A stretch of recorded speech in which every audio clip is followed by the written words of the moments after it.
항상 새로운 배움을 갈망하고 또 진실의 이면을 아주 깊이 있게 파헤치기 좋아하는 청취자 여러분. 오늘 진행할 숨층 탐구 시간에 오신 것을 환영합니다. 네, 반갑습니다. 오늘 우리가 다룰 주제, 아마 여러분이 들어보신 범죄 실화 중에서도 가장 충격적이고 또 가장 복잡한 이야기일 거라고 확신합니다. 맞아요. 저도 자료로 보면서 머리가 멍해지는 기분이 들었거든요. 근데 미리 말씀드리자면 우리의 오늘 목표는 단순히 끔찍한 범죄를 자극적으로 요약하려는 게 절대 아닙니다. 그렇죠. 우리는 오늘 아주 방대한 자료의 산더미 속으로 직접 뛰어들 예정이잖아요. 맷 버크백의 저서 A Beautiful Child부터 시작해서 네, 그리고 넷플릭스 다큐멘터리 사진 속의 소녀가 보여준 타임라인, 또 플로리다주 대법원의 실제 구두변론 기록, 게다가 이 사건을 접한 국내 네티즌들의 아주 생생한 반응까지 전부 다뤄볼 겁니다. 이 모든 자료를 관통하는 핵심적인 질문이 딱 하나 있습니다. 그러니까 한 개인의 정체성이 어떻게 이토록 철저하게 쥐워질 수 있는가? 그리고 수십 년의 세월이 흐른 뒤에 법과 과학은 대체 어떻게 그 지워진 이름을 세상에 다시 돌려놓았는가 하는 점이죠. 와, 벌써부터 소름이 돋는데요. 사실 이 사건을 분석하면서 특히 주목해야 할 부분이 단순히 한 사람의 비극으로 끝나는 게 아니라는 거잖아요. 맞습니다. 사법제도가 증거를 채택하고 진실을 규명하는 과정에서 벌어진 정말 아주 치열한 법적 공방 그리고 과학적 공방을 담고 있다는 게 핵심이죠. 네, 정말 생각할 거리가 산더미 같은 주제입니다. 그럼 이 복잡하게 얽힌 실타래를 사건의 시작 전부터 하나씩 차근차근 풀어가겠습니다. 좋습니다. 1990년 4월로 돌아가 보죠. 네, 1990년 오클라호마주의 한 어두운 도로에서 이 모든 게 수면 위로 떠오릅니다. 당시 토니아 휴즈라는 이름의 20세 여성이 뺑소니로 추정되는 사고를 당해서 길가에 쓰러진 채 발견되거든요. 3명의 행인이 중상을 입은 그녀를 발견하고 급히 병원으로 이송하지만 안타깝게도 며칠 뒤에 세상을 떠나고 맙니다. 표면적으로 보면 그냥 아주 비극적인 교통사고처럼 보일 수 있어요. 그런데 병원 관계자들은 이걸 단순한 사고로 넘기지 않았단 말이죠. 그게 왜 그랬던 건가요? 2가지 이유가 있었어요. 첫 번째는 병원에 헐레벌떡 나타난 그녀의 남편 때문이었습니다. 클레런스라는 나이 많은 남성이었는데 아내가 다 죽어가는데도 행동이 몹시 기이했거든요. 슬퍼하기보다는 뭔가 초조해하고 숨기려는 듯한 그런 태도였죠. 남편의 태도가 일단 너무 이상했고, 두 번째 이유는요? 더 결정적인 건 혼수 상태로 누워있는 토니아의 몸에서 발견된 흔적들 때문이었어요. 몸 곳곳에 심한 멍이 있었고 특히 가슴 부위 같은 곳에 아주 오랫동안 끔찍한 학대를 당해온 흔적들이 역력했습니다. 병원 측은 당연히 즉각 경찰에 신고를 했고요. 여기서부터 사건의 진실이 우리가 상상할 수 있는 상식적인 범위를 완전히 벗어나 버리잖아요. 경찰이 조사를 해보니까 사망한 이 20대 여성의 진짜 이름이 토니아 휴즈가 아니었던 거죠. 네, 진짜 토니아 휴즈라는 인물은 이미 20년 전에 18개월이라는 아주 어린 나이로 사망한 아기였습니다. 아니, 누군가 죽은 아기의 신분을 훔쳐서 썼다는 건데, 그럼 대체 도로에서 억울하게 죽어간 이 젊은 여성은 누구였던 건가요? 놀랍게도 그녀는 1970년대 초반에 납치되었던 5살 소녀 수잔 세바스키였습니다. 프랭클린 델라노 플로이드라는 연쇄 범죄자에게 납치당한 뒤로 평생을 통제 속에 살았던 거죠. 세상에. 제가 이 프랭클린 토이드라는 인간의 배경을 좀 찾아봤는데 정말 참담하다는 말밖에 안 나오더라고요. 이미 1960년대부터 아동 납치, 성폭행 혐의로 감옥에 있다가 탈옥한 도망자였잖아요. 아주 악질 중에 악질이었죠. 그러니까요. 이 플로이드가 1970년대 중반에 수잔의 어머니인 샌디 윌렛을 만나서 아주 짧게 결혼 생활을 합니다. 당시에 샌디는 허리케인 때문에 집도 잃고 극심한 트라우마에 경제적 빈곤까지 겹친 아주 벼랑 끝의 상태였거든요. 그러다 비극이 터지죠. 샌디가 아이들 기저귀를 사려고 부도수표를 썼다가 딱 30일간 수감이 되는데 플로이드가 그 아주 짧은 틈을 타서 수잔이랑 다른 아이들을 싹 데리고 자취를 감춰버린 겁니다. 아니, 5살 아이 입장에서 한번 상상해 보세요. 갑자기 엄마는 사라지고 무서운 새아빠가 자기를 데리고 낯선 곳으로 도망치는데 그 공포가 얼마나 컸 같습니까? 심지어 플로이드는 수잔의 이름도 빼앗아 버립니다.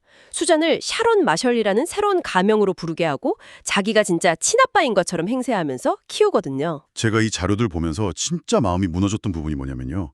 이 지옥 같은 통제와 학대 속에서도 수잔이 너무나 찬란하게 빛나는 아이였다는 거예요. 네, 샤론 마샬 시절, 그러니까 고등학교 시절의 수잔은 정말 똑똑하고 아름답고 배려심 깊은 학생으로 유명했죠. 맞아요. 꿈이 무려 항공우주공학자였고 그 말도 안 되는 환경 속에서도 조지아 공대에 전액 장학생으로 합격하는 기적을 만들어냈단 말이죠. 이거 진짜 대단한 거잖아요. 그런데 너무나 안타깝게도 그 놀라운 성취가 오히려 끔찍한 비극의 뇌관을 건드리고 맙니다. 플로이드는 병적인 소유욕을 가진 괴물이었으니까요. 자기가 통제하던 아이가 세상으로 나가서 독립하는 걸 절대 두고 볼 수 없었던 겁니다. 그래서 강제로 대학 진학을 막아버리죠.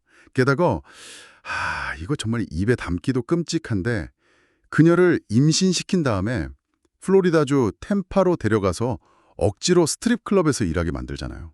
네. 이때부터 그녀는 토니아 휴즈라는 또 다른 가명 뒤에 숨게 됩니다. 더 경악스러운 건 플로이드의 행동이에요. 자기가 친딸처럼 키웠으면서 뉴올리언스에 가서 스스로를 남편 클래런스라고 칭하며 정식으로 혼인신고까지 감행합니다. 완전하게 그녀의 세상을 자기 마음대로 고립시키고 짓밟아버린 거네요. 근데 제가 여기서 하나 의문이 드는 게요. 스트립 클럽에서 일을 했다면 주변에 사람들이 꽤 있었을 텐데 아무도 그녀의 위태로운 상태를 눈치채지 못했나요? 아주 예리한 질문입니다. 사실 템파의 몬스 비너스라는 클럽에서 일할 당시에 동료들은 이미 다 알고 있었어요. 그녀가 남편한테 심하게 폭행당하고 통제받고 있다는 걸 명백하게 인식하고 있었죠. 알면서도 다들 가만히 있었던 건가요? 동료들이 안타까운 마음에 도망치라고 권유를 하긴 했습니다. 하지만 그녀는 도망칠 수 없었어요. 플로이드가 자신과 낳은 아들 마이클을 볼모로 잡고 있었거든요. 아기를 두고 갈 수는 없다고 절망적으로 답했다고 합니다. 자기 아이가 인질로 잡혀 있으니 발이 묶인 거군요. 나중에는 플로이드가 자기 명의로 거액의 생명보험까지 들었다면서 자기가 언제 죽을지 모른다는 생명의 위협을 주변에 호소하기도 했어요. 그리고 불행히도 얼마 지나지 않아 아까 우리가 처음 얘기했던 오클라호마의 그 외딴 도로에서 뺑소니로 위장된 죽음을 맞게 된 거죠. 진짜 악랄하다는 단어로도 부족한 악마네요. 근데 그렇게 수잔이 비극적으로 세상을 떠났다고 해서 사건이 묻히지 않았습니다. 오히려 이 죽음이 나중에 플로이드를 법의 심판대에 세우는 사법전쟁의 아주 강력한 방아쇠가 되잖아요. 맞습니다. 수잔이 사망한 뒤에 아들 마이클은 아동보호국에 의해서 위탁가정으로 보내집니다. 양육권을 빼앗긴 플로이드는 1994년 9월에 마이클이 다니는 초등학교에 총을 들고 나타나요. 거기서 교장인 제임스 데이비스랑 6살짜리 마이클을 백주대낮에 납치해버리죠. 네, 플로이드는 교장을 숲속 나무에 수갑으로 묶어두고 그의 픽업 트럭을 훔쳐서 달아납니다. 2달 뒤에 플로이드는 텍사스에서 체포되지만 불행히도 마이클의 행방은 찾을 수가 없었고요. 그런데 1995년 사건의 판도를 완전히 뒤집는 증거가 나옵니다. 텍사스주의 한 중고차 매매상에 방치되어 있던 교장의 도난 트럭 아래에서 아주 두툼한 봉투 하나가 툭 떨어져 발견되거든요. 그 봉투 안에는 무려 97장의 사진이 들어있었죠. 청취자 여러분, 여기서부터가 바로 플로리다주 대법원의 아주 피 튀기는 법정 공방으로 이어지는 대목입니다. 그 살인 봉투 안에는 수잔이 어릴 때부터 겪은 잔혹한 학대 장면들도 있었지만 더 결정적으로 1989년에 실종됐던 수잔의 클럽 동료 셰릴 코메소의 사진 16장에 섞여 있었어요. 사진 속 셰릴은 묶인 채로 무자비하게 폭행을 당하고 있었습니다. 그리고 그 사진 속에 나타난 상처의 패턴이 훗날 고속도로 변에서 발견된 셰릴의 유골 상태와 너무나도 정확히 일치했어요. 누가 봐도 플로이드가 셰릴을 살해했다는 빼도 박도 못할 명백한 물리적 증거가 튀어나온 셈이잖아요. 상식적으로는 그렇죠. 하지만 우리는 이제 이걸 법적인 관점에서 들여다봐야 합니다. 플로리다 대법원 구두변론 기록을 보면 양측 변호인단이 이 명백해 보이는 증거를 두고 엄청난 논리적 충돌을 벌이게 됩니다. 핵심 쟁점이 그거였죠. 이 97장의 사진과 트럭 절도 과정을 과연 어디까지 살인 재판의 증거로 배심원에게 보여줄 수 있느냐. 정확합니다. 더글라스 코너 변호사가 이끄는 플로이드 측 변호인단은 여기서 아주 영리한 전략을 꺼내듭니다. 바로 윌리엄스 룰, 즉 별건 범죄 증거 채택 원칙을 내세운 거죠. 방금 말씀하신 별건 범죄 증거 채택 원칙이라는 말이 청취자분들께는 조금 어렵게 들릴 수도 있거든요. 일반적인 생각으로는 살인범을 잡았으니까 그놈이 저지른 다른 나쁜 짓들, 납치나 학대 같은 것도 배심원한테 싹 다 보여주면 더 무거운 처벌을 내릴 수 있지 않을까 싶단 말이죠. 바로 그 지점이 형사 재판 시스템이 가장 경계하는 부분입니다. 윌리엄스 롤의 핵심은 이거예요. 이 피고인이 과거에도 나쁜 짓을 한 악당이니까 이번 살인도 저질렀을 게 뻔하다라는 편견을 배심원에게 심어주면 안 된다는 겁니다. 아, 그러니까 재판은 오직 현재 기소된 사건의 증거로만 평가받아야 한다는 거군요. 네, 코너 변호사는 이 원칙을 무기로 강력하게 항의합니다. 우리 의뢰인은 지금 셰릴 살해 사건으로 재판을 받고 있는데 왜 배심원들이 오클라호마에서 초등학교 교장을 총으로 위협하고 나무에 묶은 뒤에 트럭을 훔쳤다는 그 자극적인 납치 사건 이야기까지 낱낱이 들어야 하느냐 하고 따진 거죠. 와, 변호인단 전력이 진짜 치밀했네요. 제가 기록을 보니까 코너 변호사가 심지어 이렇게 제안하더라고요. 플로이드가 그 트럭을 훔쳤다는 사실 자체는 우리가 쿨하게 인정하겠다. 법률 용어로 스티플레이트 한다고 하죠. 네, 그렇게 인정해버리면 검찰 측은 굳이 그 사실을 증명하려고 자극적인 증거나 납치 이야기를 꺼낼 필요가 없어지니까요. 결국 아이를 납치했다거나 총기로 위협했다는 이야기를 쏙 빼서 배심원들이 플로이드를 완전 괴물로 낙인 찍는 걸 막겠다는 고도의 꼼수였던 거네요. 맞습니다. 거기에 더해서 97장 중에 쉐릴과 무관한 신원 미상의 아동 포르노 사진들까지 전부 공개하는 건 살인사건 재판에서 과잉 증거라며 맞섰죠. 듣고 보니 변호인단 논리도 법적으로는 아주 팽팽했네요. 하지만 주 정부 측 검사인 캐럴 딘마의 반격도 만만치 않았잖아요. 그럼요. 여기서 검찰이 절대 양보할 수 없었던 개념이 바로 증거의 연속성입니다. 영어로는 chain of custody라고 하는데요. 그 증거의 연속성이라는 게 쉽게 말하면 어떤 건가요? 이어달리기에서 배턴 토치를 생각하시면 됩니다. 배턴이 누구 손에서 시작해서 누구에게로 이어졌는지 끊어짐 없이 완벽하게 증명해야 하는 원칙이죠. 아, 연결고리가 끊어지면 안 된다는 거군요. 네, 검찰 측 논리는 이랬습니다. 변호인 말대로 그냥 플로이드가 트럭을 훔쳤다는 건조한 사실 하나만으로는 배심원을 설득할 수 없다. 이 끔찍한 사진들이 진짜 플로이드의 소유라는 걸 완벽히 입증하려면 그가 도망자 신세로 쫓기면서 자신의 모든 세간살이를 그 훔친 트럭에 급하게 싣고 다녔다는 그날의 긴박한 정황 전체를 배심원들이 알아야만 한다. 아하, 그러니까 이 사진 뭉치가 어디서 굴러떨어진 쓰레기가 아니라 플로이드가 도주하는 위급한 순간에도 마치 자기 전 재산이나 목숨처럼 바리바리 챙겨 다녔던 그의 소유물이라는 걸 증명하려고 했던 거네요. 사건의 전체 맥락이 필수적이었다는 거죠. 정확합니다. 결국 판사는 검찰의 손을 들어줍니다. 플로이드가 이 사진들을 단순히 갖고 있었던 걸 넘어서 잡힐지도 모르는 위급한 순간에까지 챙겼다는 사실 자체가 이 사진들이 범인에게 갖는 특이한 개인적 중요성을 입증한다고 판단한 겁니다. 그리고 이 재판 기록에서 과학 수사의 진짜 저력을 보여준 아주 흥미로운 증언이 이어지잖아요. FBI 요원 토마스 무슈르모의 증언이었죠. 네, 지문 감식이 불가능한 상황에서 범인을 특정해낸 기발한 분석법이 등장하죠. 셰리를 폭행하는 장면이 담긴 사진 가장자리를 아주 자세히 보면 사진을 찍고 있는 범인의 엄지손가락 일부가 희미하게 찍혀 있었습니다. 근데 그게 지문이 선명하게 남은 게 아니라 그냥 손가락의 겉 모양, 윤곽만 찍혀 있었던 거잖아요.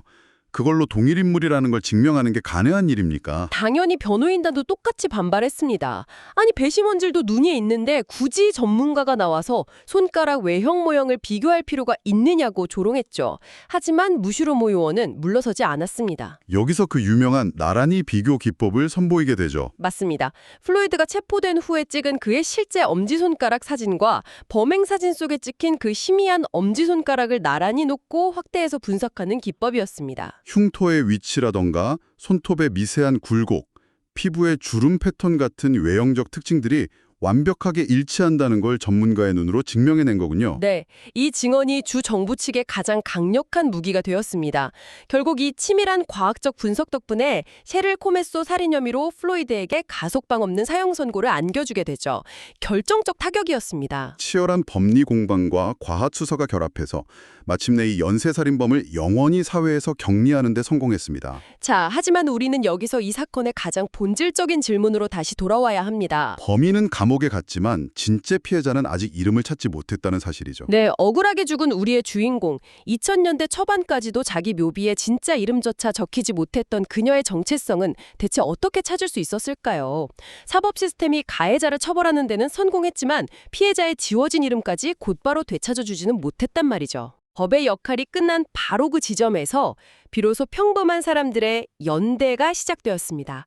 2004년에 아주 중요한 전환점이 생기거든요. 아, 맷 버크백 작가의 책이 출간된 해군요. 네, 작가가 무려 10년이 넘는 끈질긴 추적 끝에 A Beautiful Child라는 책을 출간하면서 이 기구한 이야기가 마침내 세상의 수면 위로 떠오르게 됩니다.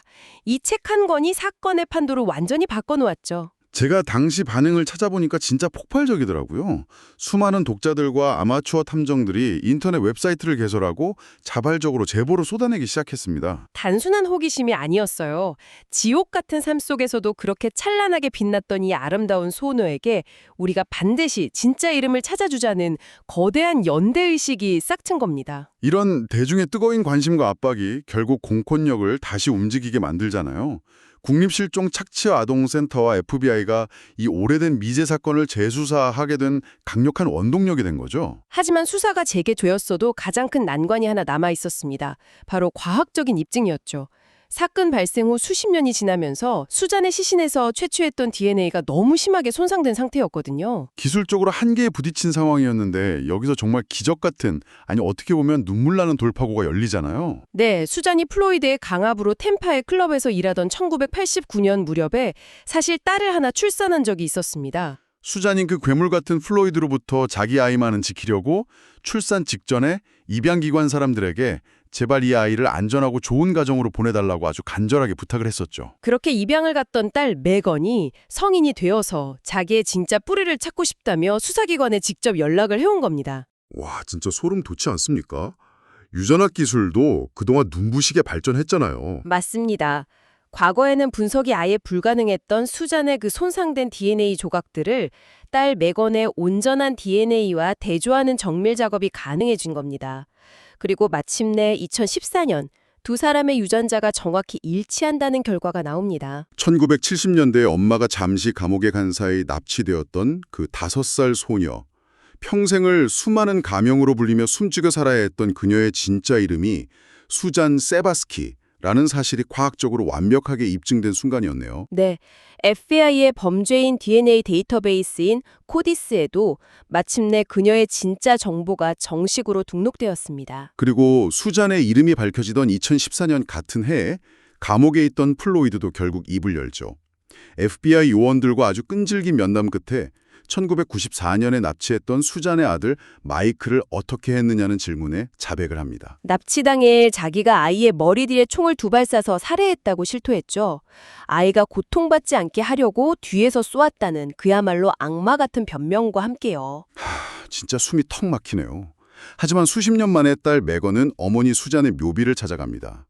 토니아 휴즈라는 가짜 이름이 적혀있던 차가운 묘비명은 마침내 그녀의 진짜 이름 수잔으로 새롭게 각인되죠. 그 취도식 장면이 정말 감동적입니다.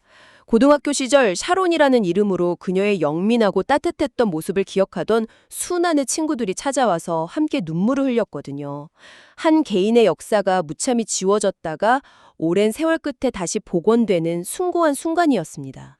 자, 이 길고도 고통스러운 여정을 통해서 우리는 과연 무엇을 배울 수 있을까요? 이 사건은 단지 수십 년 전 멀리 미국에서 벌어진 옛날 범죄 이야기로 끝나지 않습니다. 그렇죠. 2022년에 넷플릭스 다큐멘터리로 방영되었을 때 전 세계 시청자들, 특히 국내 시청자들의 반응은 우리에게 시사하는 바가 아주 큽니다.